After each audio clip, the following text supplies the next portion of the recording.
Hey guys, welcome to the study with Mayank.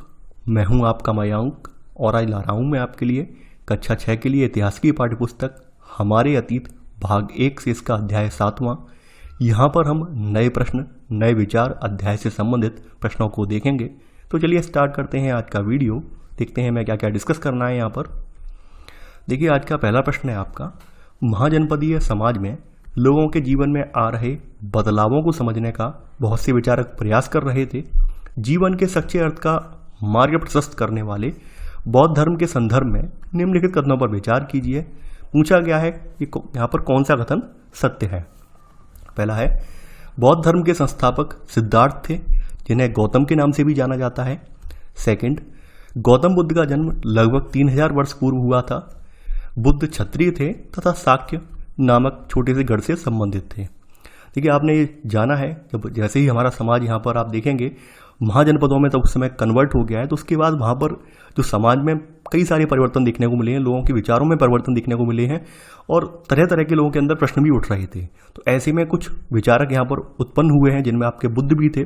तो बुद्ध के बारे में बताया गया है कि गौतम बुद्ध का जो यहाँ बताया गया है कि बौद्ध धर्म के संस्थापक कौन थे, सिद्धार्थ थे। देखिए, यहाँ पर गौतम बुद्ध का बचपन का नाम जो था वो सिद्धार्थ ही था और ये बाद में जो है गौतम के नाम से फिर जाने गए हैं, गौतम बुद्ध के नाम से जाने गए हैं। जब इन्हें ज्ञान की प्राप्ति हो गई है उसके बाद ये गौतम बुद्ध कहलाए हैं। तो पहला वाला कथन यहाँ बिल्कुल सही है।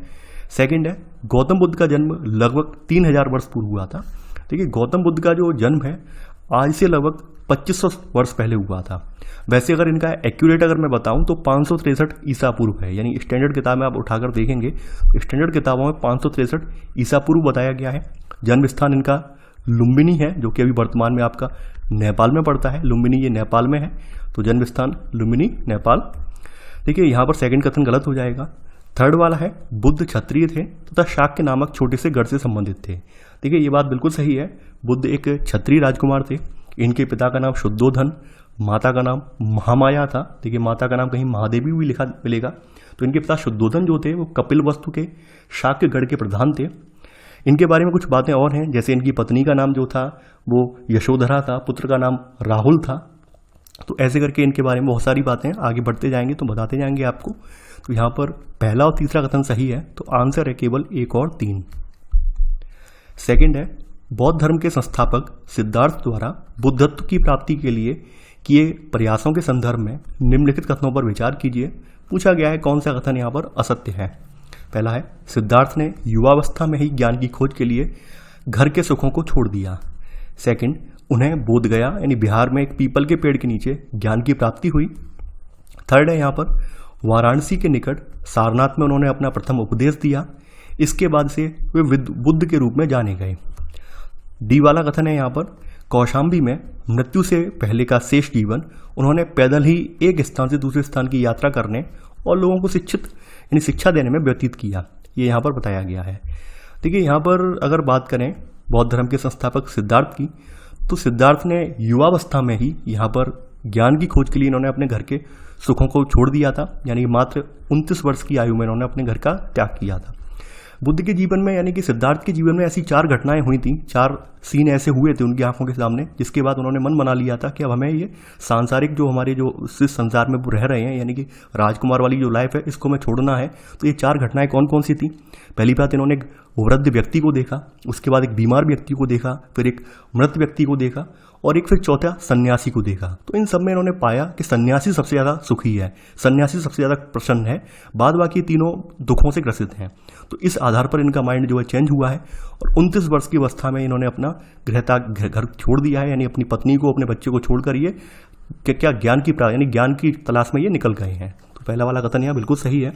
सेकंड है, उन्हें बोध गया बिहार में एक पीपल के पेड़ के नीचे ज्ञान की प्राप्ति हुई है। ये बिल्कुल सही बात है। यानी 29 वर्ष की आयु में इन्होंने घर छोड़ने के बाद ये बोध गया, जो कि बिहार में पड़ता है, इसके एक पीपल के पेड़ के नीचे इन्होंने जो है कई वर्षों तक तपस्या की है, तो वहाँ पर इन्हें ज्ञान की प्राप्ति हुई है। देखिए, ये बोध गया यानी जिस ये जगह पर पीपल का पेड़ था वहाँ पर एक नदी बहती है, निरंजना नदी नाम है उसका। वैसे उसको पुनपुन नदी के नाम से भी जानते हैं, निरंजना या फिर पुनपुन नदी कहते हैं।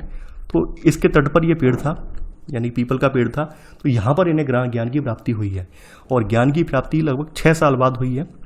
6 साल बाद इन्हें लगभग ज्ञान की प्राप्ति हुई है, यानी 6 वर्षों की तपस्या के बाद इन्हें ये ज्ञान प्राप्त हुआ है कि क्या सही है क्या गलत है, और पूरा ज्ञान इन्हें तो ये यहाँ पर बी वाला कथन सही है। थर्ड है, वाराणसी के निकट सारनाथ में उन्होंने अपना प्रथम उपदेश दिया। बिल्कुल सही बात है कि वाराणसी के निकट सारनाथ में इन्होंने अपना प्रथम उपदेश दिया है। इसके बाद से बुद्ध के रूप में जाने लगे हैं। देखिए सी वाला कथन आधा सत्य है आधा असत्य है। जब इन्हें बोधगया में पीपल के पेड़ के नीचे ज्ञान की प्राप्ति हो गई है, वहीं से ये बुद्ध कहलाए हैं। बुद्ध का अर्थ होता है प्रकाशमान, यानी कि बुद्ध का जो अर्थ है उसका मतलब है प्रकाशमान, यानी इसके भीतर प्रकाश जागृत हो गया है, यानी कि यहाँ पे प्रकाशमान या जागृत अवस्था जिसे बोलते हैं, तो उसको हम बुद्ध कहने लगते हैं। तो यहाँ पर जैसे ही इन्हें ज्ञान की आभास हो गया था, इन 6 वर्षों की तपस्या के बाद इन्हें ज्ञान की जब प्राप्ति हो गई, ज्ञान अपना आभास कर गए कि भाई ये चीज़ें सही हैं ये गलत हैं, तो उसी के बाद ये बुद्ध कहलाए हैं। तो यहाँ पर आधा कथन सही था आधा गलत था, तो यहाँ पर सी वाला कथन असत्य है। डी है, कौशाम्बी में मृत्यु से पहले का शेष जीवन उन्होंने पैदल ही एक स्थान से दूसरे स्थान की यात्रा करने और लोगों को शिक्षा देने में व्यतीत किया। देखिए डी वाला कथन भी सत्य है। इनकी मृत्यु जो हुई है वो कुशीनारा में हुई है। ध्यान देने वाली बात यह है, इनकी मृत्यु कुशीनारा में हुई है, ना कि कौशाम्बी में। तो यहाँ पर आपका जो पूछा गया है कौन सा कथन असत्य है, सी और डी कथन असत्य है, यानी आंसर है आपका सी। केवल 3 और 4 कथन आपका जो है असत्य है यहाँ पर, तो आंसर है यहाँ पर आपका सेकंड का सी। क्वेश्चन नंबर 3 है आपका, बुद्ध की शिक्षाओं के संदर्भ में निम्नलिखित कथनों पर विचार कीजिए। पूछा गया है यहाँ पर कौन सा कथन यहाँ पर सही है। पहला है यहाँ पर, बुद्ध ने जीवन के कष्टों और दुखों का कारण इच्छा और लालसाओं को बताया। बुद्ध ने इस लिप्सा को तृष्णा नाम दिया है, यानी इच्छा या लालसा जो होती है इसे लिप्सा कहते हैं शॉर्ट में, इसको तृष्णा नाम दिया है। बुद्ध ने शिक्षा दी, आत्मसंयम अपनाकर मनुष्य तृष्णा से मुक्ति पा सकता है। बुद्ध ने अपनी शिक्षा सामान्य लोगों को पाली भाषा में दी है। देखिए अगर बात की जाए तो ये बात यहाँ बताया गया है कि बुद्ध ने ये आभास कर लिया था अपने ज्ञान के जरिए कि कष्ट और जो दुख होते हैं इंसान को वो इच्छा और लालसाओं के कारण होते हैं। देखिए यहाँ पर ये 2 शब्द हैं, आपको लगभग समानार्थी लग रहे होंगे कि दोनों का अर्थ समान होगा, नहीं। इच्छा जो होती है शॉर्ट टर्म में होती है, जैसे मान लीजिए आप आज दिन में बैठे हैं और आपको किसी चीज़ की इच्छा हुई कि भाई शाम को हमें ये पकवान हमें खाना है, ये आपकी इच्छा है।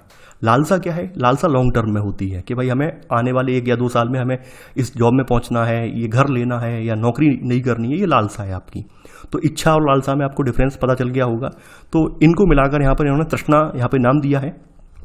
तो यहाँ पर पहला वाला कथन बिल्कुल सही है, सेकंड कथन भी यहाँ पर सही है। और बुद्ध ने यहाँ पर सबसे बढ़िया मार्ग क्या बताया, इन्होंने ये भी मार्ग बताया कि कैसे हम इस लिप्सा या फिर तृष्णा से बच सकते हैं। इन्होंने कहा है कि हम आत्मसंयम अपनाएं तो मनुष्य तृष्णा से मुक्ति पा सकता है। तीसरा वाला कथन यहाँ बिल्कुल सही है। चौथा कथन है, बुद्ध ने अपनी शिक्षा सामान्य लोगों को पाली भाषा में दी है। देखिए आपकी किताब में चूंकि लिखा हुआ है प्राकृत भाषा, तो मैं आपको आपके नॉलेज के लिए बता दूं, प्राकृत का मतलब ये होता है कि जो आपकी स्थानीय बोलचाल की भाषा होती है उसको हम प्राकृत भाषा कह देते हैं। यानी स्थानीय बोलचाल की जो भी भाषा है, जो भी जिस क्षेत्र से आप बिलोंग करते हैं, अपनी मातृभाषा में जैसे भी बात कर रहे हैं वो सब प्राकृत हो जाएगा। तो यहाँ पर जो भाषा बोली जाती थी मगध वाले प्रांत के आसपास, वो पाली भाषा बोली जाती थी। तो यहाँ पर आप कंफ्यूज मत होना कि सर किताब में प्राकृत लिखा है यहाँ पाली बता रहे, नहीं। प्राकृत कुछ भी हो सकती है, प्राकृत जरूरी नहीं है, यानी जो भी आपकी स्थानीय बोली हो प्राकृत ही होगी, ठीक है। नहीं आप अगर गूगल पे सर्च करेंगे, कहीं भी आप पढ़ेंगे, किसी भाषा विद्वान से भी पूछेंगे तो बता देगा वो। प्राकृत कोई अलग अपने आप में अलग बोली नहीं है। प्राकृत का मतलब जो होता है जो आपकी मातृभाषा है वही भाषा होती है प्राकृत। तो यहाँ पर बुद्ध की जो अपनी शिक्षा दी है बुद्ध ने लोगों को, वो यहाँ पर पाली भाषा में दी है। तो यहाँ पर चौथा वाला कथन यहाँ पर सही है। तो आंसर है यहाँ पर आपका डी, यानी उपरोक्त सभी। क्वेश्चन नंबर 4 है अब आपका, जिस समय बुद्ध उपदेश दे रहे थे उसी समय या उससे भी थोड़ा पहले दूसरे अन्य चिंतक भी कठिन प्रश्नों का उत्तर ढूंढने का प्रयास कर रहे थे। इन चिंतकों द्वारा किए गए समकालीन चिंतन के संदर्भ में निम्नलिखित कथनों पर विचार कीजिए। पूछा गया है यहाँ पर कौन सा कथन असत्य है। यानी कि जिस समय बुद्ध भी चिंतन कर रहे थे उसी समय कुछ और भी चिंतक थे जो कठिन प्रश्नों के उत्तर ढूंढने में लगे पड़े थे। समाज में बहुत से ऐसे जटिल प्रश्न होते हैं जिनके उत्तर उन्हें नहीं मिल पा रहे थे, तो उनको खोजने में वो लगे हुए थे। तो उसी के बारे में बात कही गई है। पहला है यहाँ पर, अधिकांश चिंतक मृत्यु के बाद जीवन के बारे में जानना चाहते थे। दूसरा है, इनमें से कुछ चिंतकों ने मृत्यु के बाद बचे व्यक्ति के स्थायी स्वरूप को आत्मा तथा ब्रह्म अथवा सार्वभौम आत्मा के रूप में वर्णित किया है।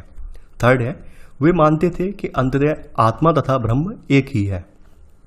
देखिए यहाँ पर अधिकांश चिंतक नहीं है, बल्कि कुछ चिंतक जो थे वो मृत्यु के बाद जीवन की खोज में लगे थे, और कुछ चिंतक ऐसे भी थे वहाँ पर साथ में जो यज्ञ यानी यज्ञ जो है, यज्ञ करना कितना सही है, यज्ञों की उपयोगिता क्या है, इस पर विचार विमर्श कर रहे थे। ये सभी लोग मृत्यु के बाद जीवन पर नहीं फोकस कर रहे थे।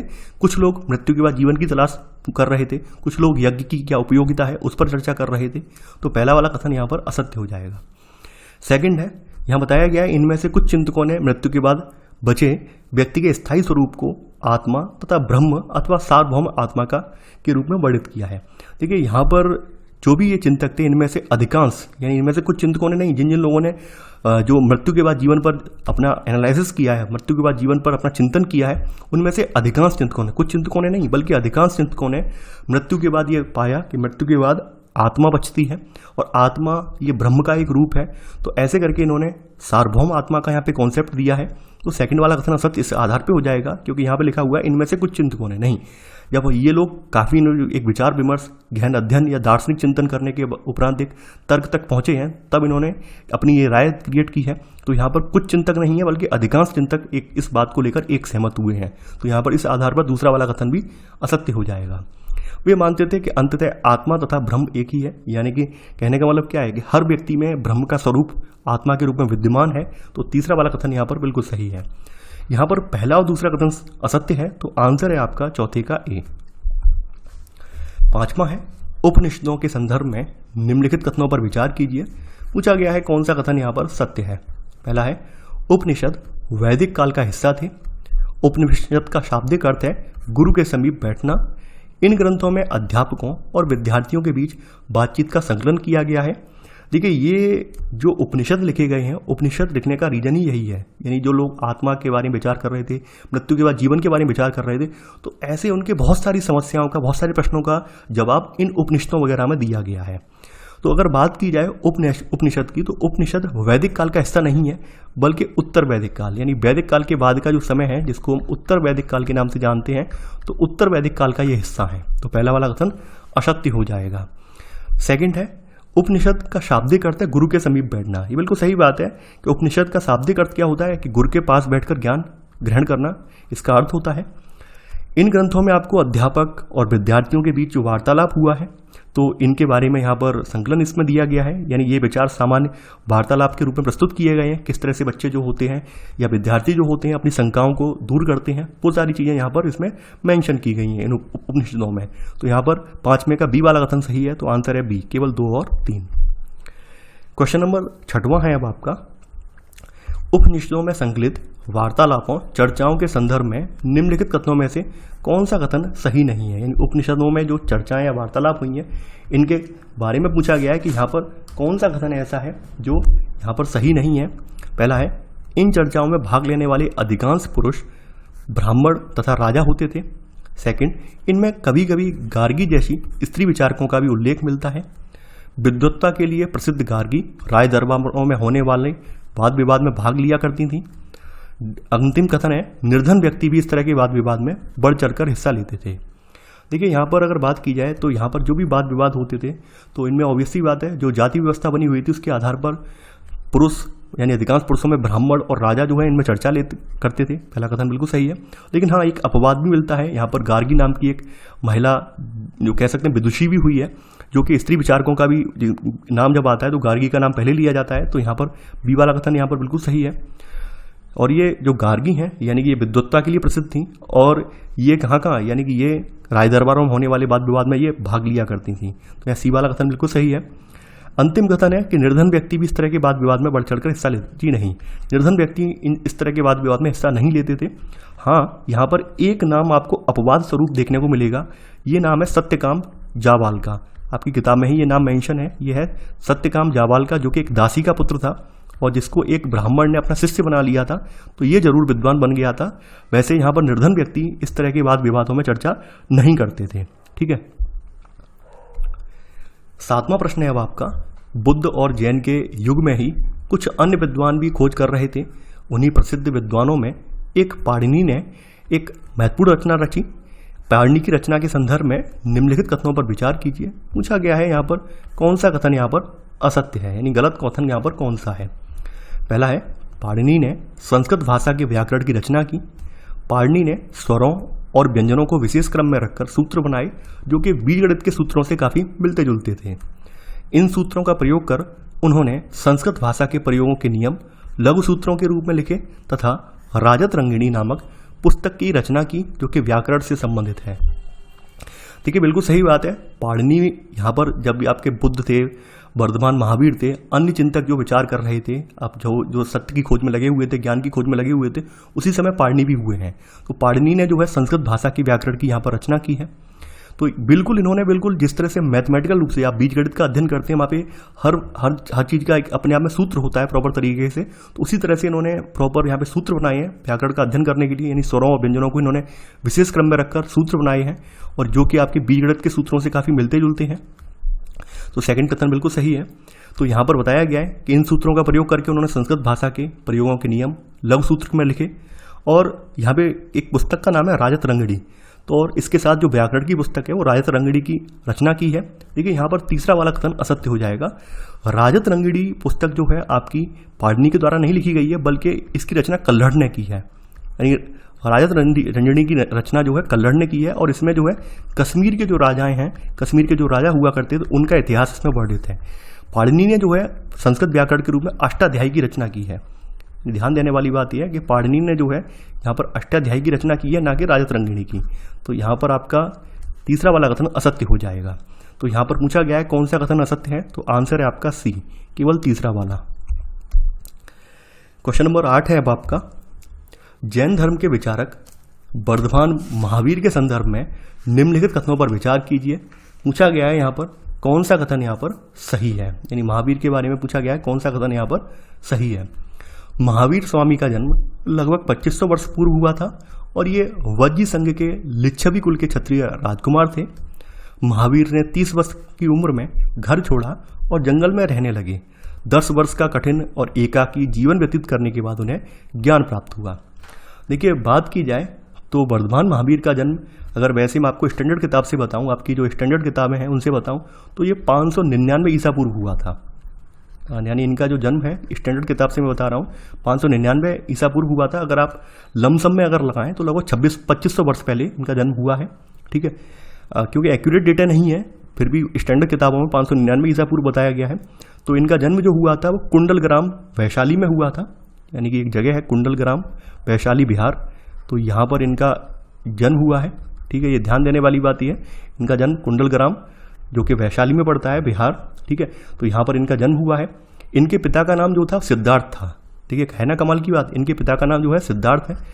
और सिद्धार्थ जो है, यानी सिद्धार्थ की अगर बात की जाए तो ये वज्जी संघ के लिच्छव कुल के एक राजा थे। ठीक है, और इस हिसाब से ये लिच्छव कुल के क्षत्रिय राजकुमार हुए। तो पहला वाला कथन यहाँ पर बिल्कुल सही है, यानी 8 में का पहला कथन बिल्कुल सही है। इन्होंने 30 वर्ष की उम्र में, यानी इन्होंने 30 साल की उम्र में जो ये थे, तभी इन्होंने अपना घर छोड़ दिया और जंगल में रहने लगे। यहाँ बताया गया 10 वर्ष का कठिन और एकाकी जब जीवन व्यतीत करने के बाद इन्हें ज्ञान की प्राप्ति हुई। इन्हें देखिए 12 वर्ष का, बुद्ध ने 6 साल में ज्ञान की प्राप्ति की है, इन्होंने डबल समय में यानी 12 साल में प्राप्ति की है, ना कि 10 साल में। तो सेकंड वाला कथन असत्य हो जाएगा। बुद्ध ने 29 साल की उम्र में घर छोड़ा है, इन्होंने 30 साल की उम्र में छोड़ा है।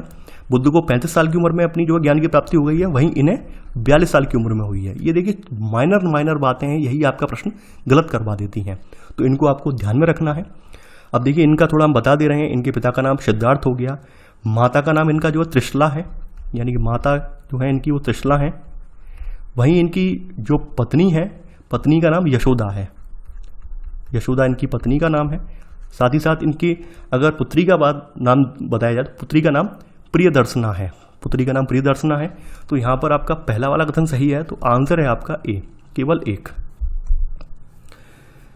क्वेश्चन नंबर 9 है अब आपका, वर्धमान महावीर की शिक्षाओं के संदर्भ में निम्नलिखित कथनों पर विचार कीजिए। पूछा गया है कौन सा कथन यहाँ पर सही है।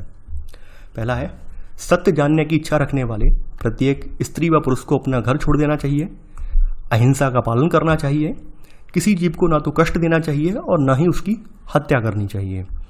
देखिए यहाँ पर इनकी शिक्षा बिल्कुल सरल थी और इन्होंने बिल्कुल ये सही बात कही यहाँ पर कि सत्य जानने की इच्छा रखने वाला जो भी व्यक्ति है, चाहे वो स्त्री हो पुरुष हो, वो अपना घर छोड़ दे तो आसानी से वो क्या है, ज्ञान की प्राप्ति कर सकता है। सबसे ज़्यादा बल जो वर्धमान महावीर ने दिया है वो अहिंसा पर दिया है, यानी इन्होंने नॉन वायलेंस पे सबसे ज़्यादा बल दिया है, अहिंसा पर इन्होंने सबसे ज़्यादा बल दिया है यहाँ पर। अगला है किसी जीव को ना तो कष्ट देना चाहिए और ना ही उसकी हत्या करनी चाहिए। देखिए इनकी शिक्षाओं में इन्होंने सबसे ज़्यादा ये बात दोहराई है, ये बात कही है कि सभी जीव जो है जीना चाहते हैं, सभी के लिए जीवन प्रिय है, तो आपको किसी की हत्या नहीं करनी है। तो ये बात यहाँ पर साफ साफ कही गई है। तो यहाँ पर तीनों ही कथन इनके बिल्कुल सही हैं। तो आंसर होगा 9 में का डी, उपरोक्त सभी। प्रश्न नंबर 10वां है अब आपका, कथन है और कारण बताया गया है। कथन, साधारण जन भी महावीर और उनके अनुयायियों की शिक्षाओं को समझ सके। कारण क्या था? महावीर और उनके अनुयायियों ने अपनी शिक्षा प्राकृत भाषा में दी। देखिए ये बात बिल्कुल सही बात है कि इन्होंने जो भी इनकी स्थानीय भाषा थी, इनकी जो भी स्थानीय बोली थी, उसमें अपनी शिक्षा दी है। इसकी इनकी यही विशेषता की वजह से कह सकते हैं हम कि ज़्यादा से ज़्यादा लोग इनसे जुड़ पाए, जैन धर्म का विस्तार हो पाया, क्योंकि लोगों को इनकी बातें, इनकी शिक्षाओं की समझ हो सकी। तो ये सबसे बड़ा यहाँ पर कारण रहा। तो यहाँ पर कथन और कारण दोनों सही हैं, यानी कथन कारण की पुष्टि कर रहा है यहाँ पर, यानी ए और आर दोनों सही हैं और आर ए की सही व्याख्या है।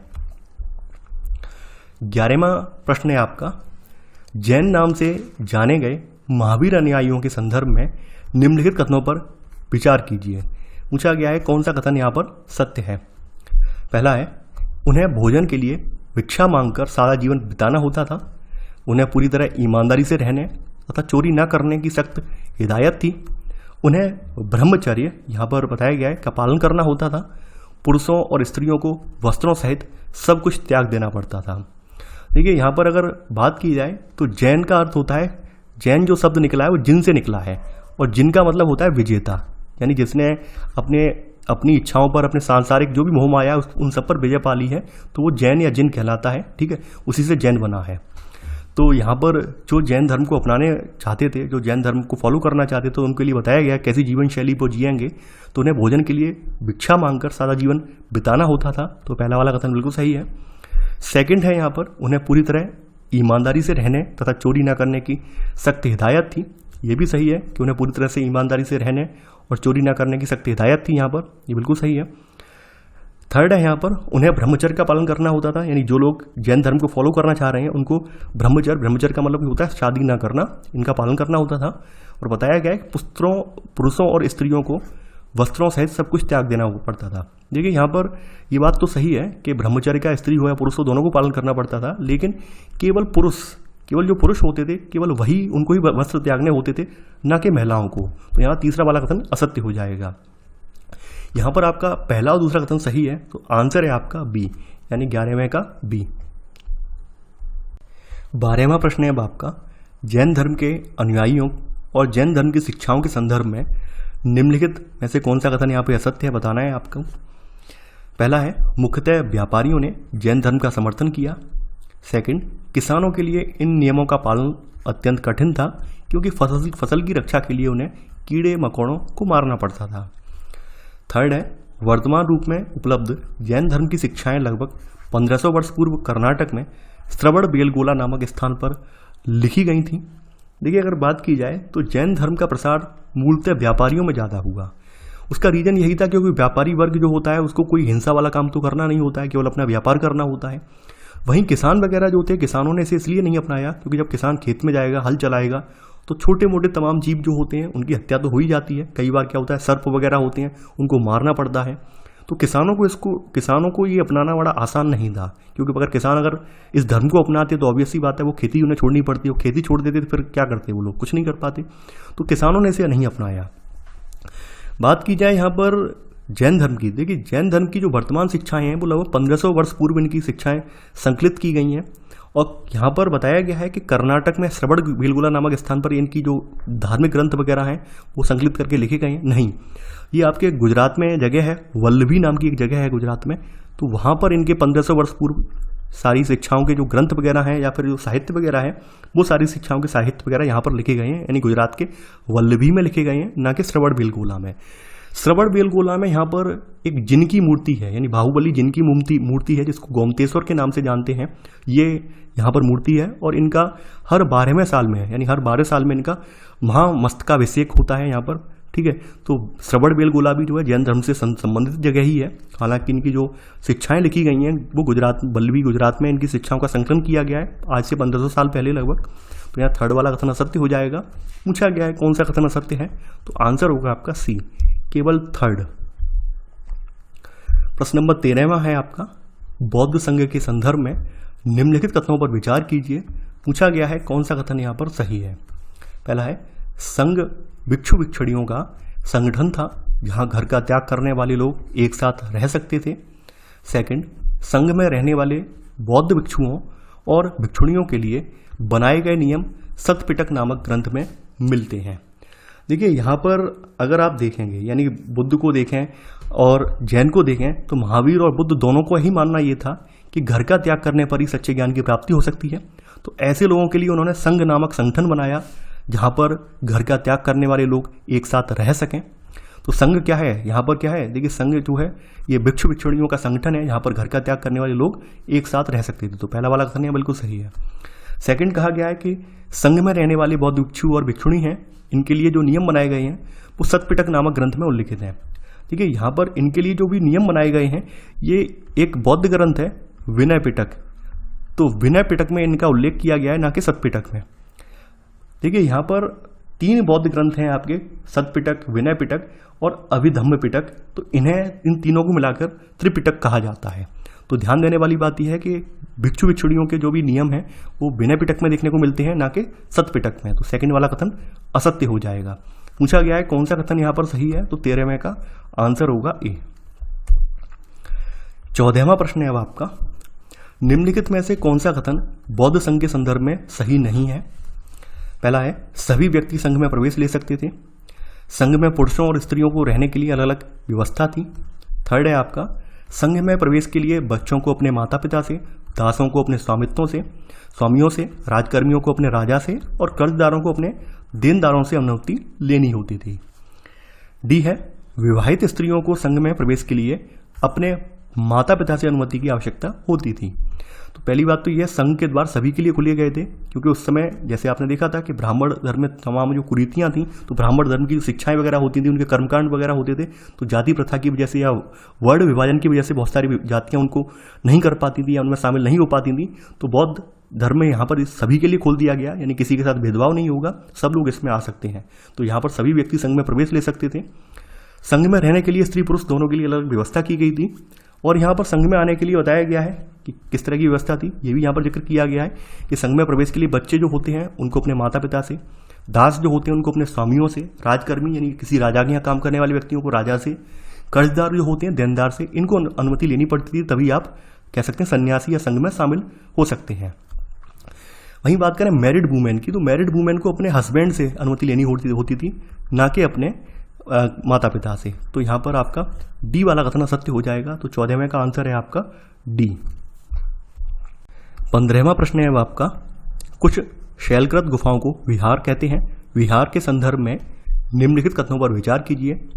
पूछा गया है कौन सा कथन यहाँ पर सही है। विहार बौद्ध भिक्षुओं और भिक्षुणियों की शरण स्थली थी जो बाद में निवास स्थल में बदल गया। आरंभिक विहार ईंटों के बनाए जाते थे। पश्चिमी भारत में कुछ विहार पहाड़ियों को खोदकर बनाए गए। थर्ड है आपका, प्राय किसी धनी व्यापारी, राजा अथवा भूस्वामी द्वारा दान में दी गई भूमि पर विहार का निर्माण होता था। तो देखिए यहाँ पर जैन या बौद्ध भिक्षु जो होते थे पूरे साल एक स्थान से दूसरे स्थान पर घूमते हुए उपदेश दिया करते थे। केवल जो रैनी सीजन होता है यानी वर्षा ऋतु होती है, उन दिनों में यात्रा कठिन हो जाया करती थी, तो इसलिए उन्हें एक स्थान पर रुकना पड़ता था। कई बार क्या होता था कि कई बार प्राकृतिक गुफाएं वगैरह होती थी या पहाड़ी क्षेत्र होता था, वो अपने आप में स्वतः ही प्राकृतिक निवास स्थल उपलब्ध करवा देते थे। और कई बार टेम्परेरी विहार बनाने पड़ते थे जहाँ पर ये लोग रह सकें। तो यहाँ पर पहला वाला कथन बिल्कुल सही है। आरंभिक जो विहार बनाए गए थे वो बताया गया ईंटों के बनाए जाते थे, नहीं, आरंभिक जो विहार बनाए जाते थे वो लकड़ी के बनाए जाते थे। बाद में फिर ईंटों को बनाने की परंपरा चल पड़ी। और फिर आप देखेंगे कुछ पश्चिमी भारत में कुछ ऐसे विहार मिले हैं जो कि पहाड़ियों को खोदकर बनाए गए हैं। जैसे आपके किताब में एक जिक्र मिलता है कारले के विहार का। तो कारले जो है वो आपका महाराष्ट्र में पड़ता है, यानी कारले आपका जो है वर्तमान में महाराष्ट्र में एक विहार है। तो यहाँ पर सेकंड वाला कथन असत्य हो जाएगा, यानी आरंभिक जो विहार बनाए गए थे वो लकड़ी के बनाए गए थे, ना कि ईंटों के। तीसरा है, प्राय किसी धनी व्यापारी, राजा अथवा भूस्वामी द्वारा दान दी गई भूमि पर विहार का निर्माण होता था। तो थर्ड वाला कथन बिल्कुल सही है। पूछा गया है कौन सा कथन यहाँ पर सही है, केवल 1 और 3 कथन सही है। तो आंसर है आपका सी। 16वां प्रश्न है अब आपका, सूची 1 को सूची 2 से आपको सम्मिलित करना है। सूची 1 में आश्रम व्यवस्था है, सूची 2 में उद्देश्य है। देखिए ब्रह्मचर्य, मैं डायरेक्ट यहाँ पे सम्मिलित करता जा रहा हूँ कि ब्रह्मचर्य का मतलब किससे है।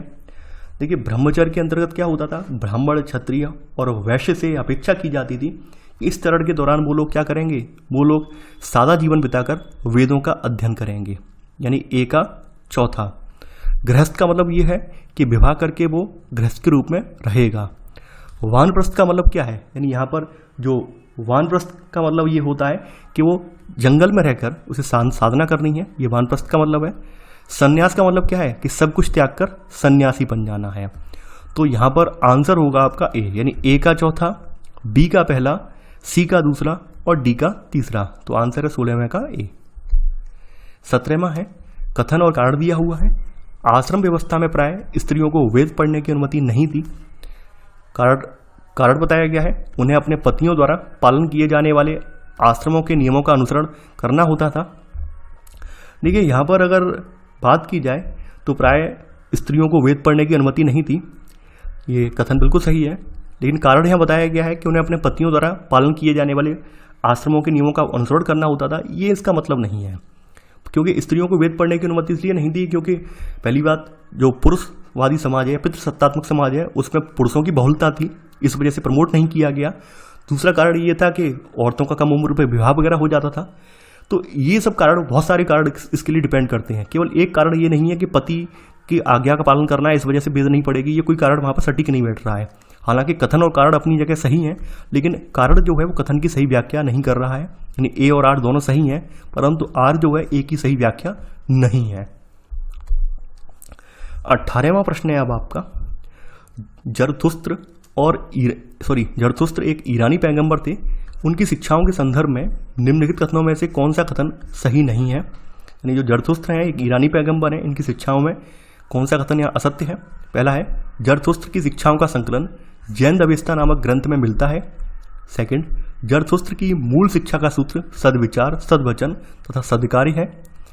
अगला है, 1000 से अधिक वर्ष तक जरथुस्त्रवाद इराक का एक प्रमुख धर्म रहा। डी है, गुजरात और महाराष्ट्र के तटीय नगरों में आकर बसे पारसियों के पूर्वज जरथुस्त्रवादी हैं। देखिए यहाँ पर जो जरथुस्त्र की शिक्षाएं हैं, जरथुस्त्र धर्म की शिक्षाएं हैं, उनका एक संकलित धर्म है जैन अवेस्ता, इस ग्रंथ से मिलती हैं। और जैन अवेस्ता की जो भी कह सकते हैं रीति रिवाज हैं या जो भी इसकी भाषा है, वो वेदों की भाषा और वेदों की रीति रिवाज से काफ़ी मिलती जुलती है। खास करके आपके ऋग्वेद से बहुत सारी चीज़ें मिलती जुलती हैं। जरथुस्त्र की जो मूल शिक्षा है वो यही है, सद्विचार, सद्वचन और सद्कार्य, ये इनकी शिक्षा है। तीसरा है, 1000 से अधिक वर्ष तक जरथुस्त्रवाद इराक का एक प्रमुख धर्म रहा। देखिए इराक का नहीं बल्कि ये ईरान का प्रमुख एक धर्म रहा है, ना कि इराक का। तो सी वाला कथन यहाँ असत्य हो जाएगा। अब देखिए ईरान से जो लोग पलायन करके अपने भारत आ गए थे या भारत व्यापार कर रहे थे उस समय, कुछ लोग वहाँ यहाँ पर अपने इंडिया में ही बस गए, तटीय नगरों पर, जैसे गुजरात में, महाराष्ट्र में। तो आज आप पारसी देख रहे हैं, तो वास्तव में पारसी जो है इनके पूर्वज जरथुस्त्रवादी थे। तो यहाँ पर डी वाला कथन बिल्कुल सही है, यानी पारसियों के पूर्वज जरथुस्त्रवादी हैं। तो यहाँ पर गलत पूछा गया है, गलत कथन जो है आपका सी वाला कथन गलत है। तो आंसर होगा आपका सी। तो ये था हमारा आज का वीडियो। आई होप आपको ये वीडियो पसंद आया होगा। आप लोग वीडियो को लाइक शेयर करना बिल्कुल ना भूलें। और मैं आपसे बार बार कह रहा हूँ, आपका प्रीलिम्स, यूपीएससी प्रीलिम्स और आपका यूपीपीएससी प्रीलिम्स या फिर जो भी आपके स्टेट पीसीएस के एग्जाम होने वाले हैं, सभी हैं अभी आपके, नहीं अभी आपके जून में वैसे होने थे, जून में नहीं हो पाए हैं कोरोना की वजह से। तो आने वाले महीनों सितंबर अक्टूबर में सारे एग्जाम होंगे। तो अभी से आप स्टडी स्टार्ट कर दीजिए। और आपकी सीरीज भी आती जा रही है, अपडेटेड सीरीज है, आप साथ के साथ रिवीजन भी यहाँ से कर सकते हैं। जो आपने पढ़ा है उसको यहाँ से दोहरा भी सकते हैं। और जो भी डाउट है आप कमेंट में आकर मुझे बता दीजिए। तो चलिए आज के लिए बस इतना ही। Thanks for watching. जय हिंद।